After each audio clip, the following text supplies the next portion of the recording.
This wasn't the plan. I didn't leave a successful HR career just to end up in retail, reminding people about written policies, and yet there I was.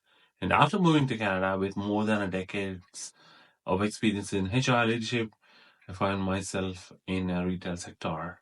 Not because I wanted to try something different and not to gain Canadian experience, but because I needed any job. And getting back into HR, that didn't happen overnight.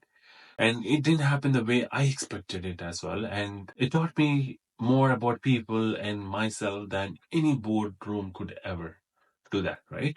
And this is a story I wish someone had told me when I felt stuck. Hey, I'm Gautam Tulga. I spent the last 15 years or so in talent acquisition and HR, and there's a 2 year gap on my resume where I didn't work in this field at all.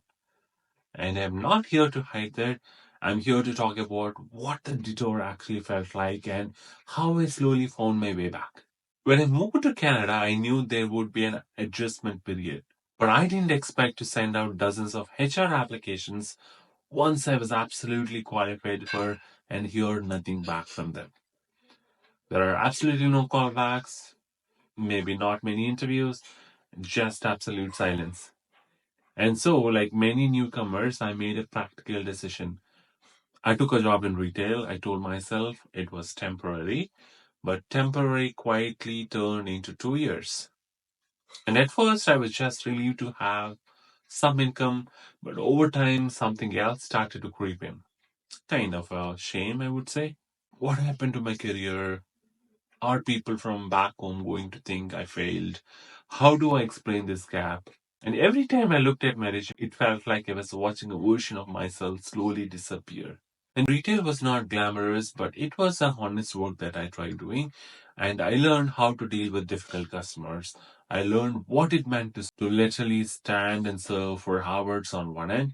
And I met people who worked twice as hard for half the recognition. But I also felt invisible because every time someone asked, "What do you do?" I didn't know how to answer. I used to manage global hiring strategies, and now I'm managing a returns counter. And it was not just a job shift, it was an identity shift for me. And no one tells you how much that messes up with your confidence levels. There was no single turning point, no magic job lead or referral that changed everything for me. It was quieter than that. It was the day I realized I had stopped telling my own story. I started believing that my worth was tied to the title on my paycheck. So I took a breath and I started doing small. I showed up, I reacted my LinkedIn. I've started using LinkedIn again, not to brag, just to reflect. I started writing about that when I knew I was in HR, even if I wasn't working in at that moment. I had coffee chats with people in my field, not ask for jobs, but to stay connected to the work I loved. And slowly, something shifted. I stopped apologizing for my detour and I started reframing it. When the opportunity to HR finally came, it was not because I had the perfect resume. It was because someone remembered me. They had seen my post, they had noticed my perspective, they saw passion, not a gap. In the interview, I didn't pretend I had been, in the interview, I didn't pretend I'd been in consulting or freelancing. I told them the truth.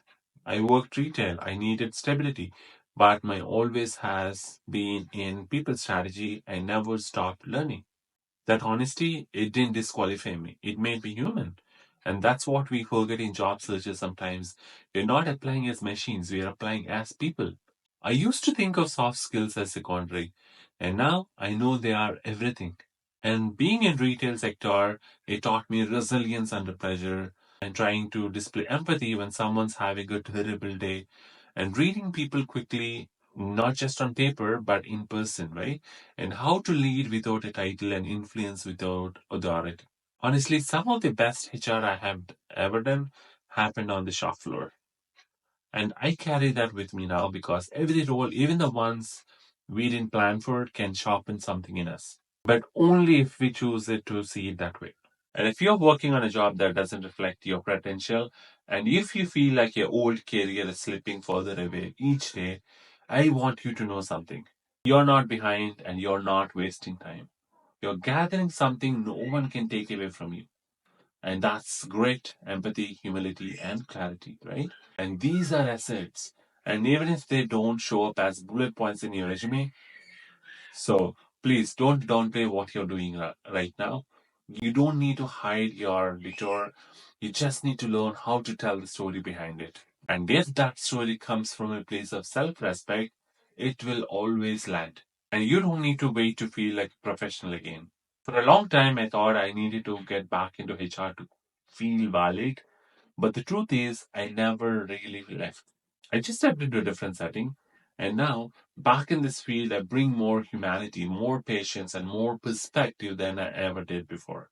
If you're watching this and you're in your own detour right now, whether it's retail, caregiving, survival jobs, or something else entirely, just know you're not less than, you're just in process. And trust me, so many people are. This and if this resonated with you, please consider subscribing. Not because it's perfect advice, but because this is a space for people to rebuild, reimagine, and redefine what their careers can be. Because it's your journey, my story.